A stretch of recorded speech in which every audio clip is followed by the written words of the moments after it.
दुनिया 3 हिस्सों में बंट गई है। एक वर्ग ऐसा है जो यूक्रेन के राष्ट्रपति जेलेंस्की को हीरो बना रहा है, जो कह रहा है कि जेलेंस्की ने अमेरिका के राष्ट्रपति की आंखों में आंखें डालकर बात की, जिसने यह बता दिया कि भले ही अमेरिका साथ ना दे लेकिन यूक्रेन मजबूती से लगा रहेगा। ये वो पक्ष है भारत में खासतौर पर जो नरेंद्र मोदी के खिलाफ वाला पक्ष है। वो कह रहा है कि देखो मोदी जी को सीखना चाहिए, ऐसे बात करते हैं। जेलेंस्की को देखो, डोनाल्ड ट्रंप ने जेलेंस्की को फ्लावर समझा था, वो फायर निकल आया है। ये कह रहा है कि देखो वो झुकेगा नहीं, दुनिया के कई देश France, Spain, Dutch, Germany, Poland, Canada उसके साथ हैं। वो कह रहे हैं घबराना नहीं है, डरने की जरूरत नहीं है, अमेरिका साथ ना दे तो क्या हुआ, कंधे से कंधा लड़ाई। वहीं दूसरा वर्ग है भारत का जो मोदी जी वाला है। वो कह रहा है कि देखो अब समझ में आएगा दुनिया को कि मोदी जी की डिप्लोमेसी कितनी बड़ी है। ट्रम्प जैसे आदमी से कहलवा दिया कि मोदी जी जो है वो बड़ी सख्त बार्गेनिंग करते हैं। Oh, he's a much tougher negotiator than me and he's a much better negotiator. वो कहने की कोशिश कर रहा है कि देखो मोदी जी को वो रूस से भी रिश्ता बनाए बैठे हैं, अमेरिका से भी रिश्ता बनाए बैठे हैं, जब मन करता है जेलेंस्की कंधे पे हाथ रख देते हैं। ये होता है जुगाड़, ये सिखाया है मोदी जी ने, बाकी लोगों को सीखना चाहिए। राहुल गांधी की तरह टी शर्ट जेलेंस्की पहने घूम रहे हैं, इसलिए उधर वाले सपोर्ट कर रहे हैं। ये सारी बातें इंडिया में चल रही हैं जबरदस्त तरीके से। लेफ्ट राइट जो है उसने बांट लिया है। राइट विंग जो है वो जाके डोनाल्ड ट्रंप की गोद में बैठ गया और लेफ्ट वाला जो है वो जेलेंस्की की तरह चला गया।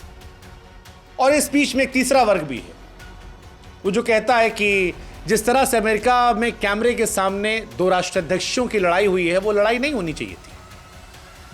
और जानबूझ के ट्रंप ने ऐसा किया है ताकि दुनिया को संदेश जाए कि अमेरिका के सामने किसी कोई औकात नहीं है। कुछ लोगों का मानना है उल्टा पड़ गया, बहुतों का मानना है कि अमेरिका ने जानबूझ के ऐसा किया है। कई कह रहे हैं कि अमेरिका की कमान जो है एक ऐसे आदमी के हाथ में पहुंच गई है जो अपने अतरंगी फैसलों के लिए जाना आता है, कभी भी कुछ भी कर सकता है, कोई भरोसा ही नहीं है इसका। हालांकि हमारे यहां फिलहाल इंडिया में लोग इस लड़ाई को एंजॉय कर रहे हैं। हमारे यहां वैसे भी नियम है कि जहां कुछ हो जाए वहां लोग मजा लेते हैं। मतलब जेसीबी से खुदाई भी हो रही तो लोग खड़े होकर देखते हैं, अच्छा वहां तो ऐसे खोदा तो यहां सही से खोदो। कोई सांप नाग नागिन दिखाने लगे उसका मजा लेते हैं, कोई बंदर नचवा रहा उसका मजा लेते हैं। तो ये तो दो राष्ट्राध्यक्षों की लड़ाई थी। हमारे यहां लोग मजा ले रहे हैं, जबरदस्त तरीके से मजा ले रहे हैं। पान खा के, चाय पी के, ट्रेन में मूंगफली छीलते हुए हर तरह से बतिया रहे हैं, बात कर रहे हैं, समझ रहे हैं कि भैया अमेरिका अगर साथ नहीं देगा तब वो लड़ पाएगा यूक्रेन। अच्छा, ऐसा तो नहीं होगा कि पुतिन की दोस्ती हो जाएगी डोनाल्ड ट्रंप से और चाइना से लड़ाई होगी। फिलहाल भारत में ज्यादातर लोग जो है वो वैश्विक चर्चा इसी तरह से कर रहे हैं और कूटनीतिक मसलों के सब विशेषज्ञ बने बैठे हुए हैं। वहीं कुछ लोग हैं जो मजा नहीं ले रहे हैं, समझने की कोशिश कर रहे हैं कि भैया भारत अमेरिका रूस क्या साथ हो जाएंगे। अगर हो गया तो फिर ये तो इंडिया की बल्ले बल्ले। चर्चाएं कई सारी चल रही है, लेकिन जिस तरह से ये चर्चाएं हुई हैं उसके बाद ये सवाल हुआ है कि अब आगे क्या होगा। क्या रूस और यूक्रेन की 2 वर्षों से ज्यादा चली आ रही लड़ाई निर्णायक स्तर पर जाएगी या फिर लड़ाई होगी, या वो जो कुछ टीवी चैनल्स बीते 3-4 साल से करवा रहे हैं कि तीसरा विश्व युद्ध आ गया, तीसरा विश्व युद्ध आ गया, वो वाकई में हो जाएगा। बड़ी सारी कहानियां हैं, बड़ी सारी बातें चल रही हैं। इन दोनों देशों के राष्ट्रपतियों की बहस ने यह भी बताया है कि भले ही यूक्रेन और रूस के बीच सीधी जंग दिख रही हो, लेकिन असल मायने में दोनों को लेकर कूटनीतिक तौर पर जंग कई देशों में चल रही है। अमेरिका में जो कुछ हुआ वो देखने में भले ही बचकाना लगे, लेकिन उसका असर पूरी दुनिया पर पड़ने वाला है। आप उसको इस तरह समझ लीजिए कि अमेरिका के ओवल ऑफिस में यूक्रेन के उपराष्ट्रपति ने शुरुआत की और जेलेंस्की से कहा कि यूक्रेन में शांति समृद्धि का रास्ता डिप्लोमेसी से निकलेगा। ट्रंप भी यही कह रहे थे। फिर ट्रंप ने कहा कि आपका रवैया असम्मानजनक है, यह सही डिप्लोमेसी नहीं है।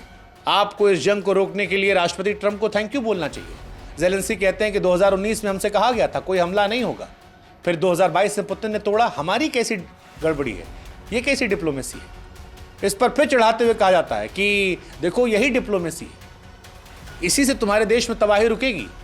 और ये सब कुछ मीडिया के सामने हो रहा था। बार बार ट्रंप जेलेंस्की से कह रहे थे कि देखो तुम कमजोर हो, तुम्हारे पास सैनिक नहीं है, तुमको हमको थैंक यू बोलना चाहिए।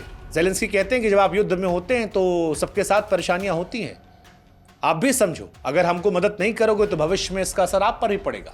बस यहीं से ट्रंप का दिमाग खराब हो जाता है। वो कहते हैं सुनो, हमको ज्ञान मत दो, हमको मत बताओ कि हमें क्या सोचना चाहिए, तुम हमें ये बताने की स्थिति में नहीं हो। You're not in a good position. You don't have the cards right now. With us, you start having Not playing cards. Right? तुम्हारे पास कोई चाल नहीं है। लाखों लोग की जिंदगी खतरे में डाल रहे हो। तुमको समझना पड़ेगा कि हम हैं तो तुम हो, हमारे बिना तुम कुछ नहीं हो।